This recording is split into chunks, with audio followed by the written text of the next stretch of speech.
ঈশ্বরের মহান কাজ, যেটা দেখে সাধু যোসেফকে দেখে মারিয়ার জীবন থেকে অনেকে বুঝতে পেরেছিল। তাহলে ঈশ্বরের সেই মহান কাজ তারা তাদের জীবনে নিজেরাইও বুঝতে পেরেছে।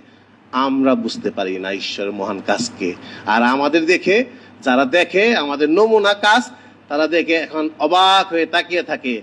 ঈশ্বরের মহান কাজ না, তার মহান কাজ, নিজের মহান কাজ। নিজের মহান কাজ হলে সেই কাজের কোনো মর্যাদা নেই, সেই কাজের মূল্য নেই, সেটা ভালোবাসাময় হয় না।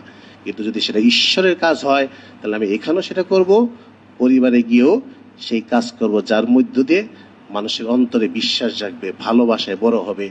আর সেই বিশ্বাস নিয়ে সাধু যোসেফ তার জীবন ঈশ্বরের হাতে সমর্পণ করে তার দায়িত্ব পালন করেছেন। আমরা কোন বিশ্বাসে পথ চলছি?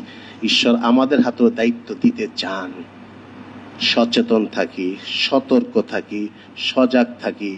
যদি আমরা বিশ্বস্ত না হই, যদি আমরা সৎ না হই, যদি আমরা মন প্রাণ দিয়ে ভালোবেসে না করি, তাহলে তার কাজকে পূর্ণতা দেব না। আর যদি পূর্ণতা না দেই, আমরাই বিশ্বাসের বিপক্ষে অর্থাৎ অবিশ্বাসী হয়ে কাজ করছি।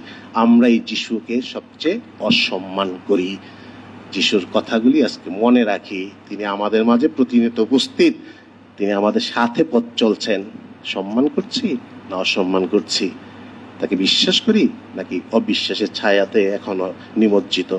ঈশ্বরের কাছে আশীর্বাদ চাই সাধু যোসেফের জীবন আলোকে আমরা যেন পরিপূর্ণভাবে বাধ্য হয়ে আগামী দিনে পথ চলতে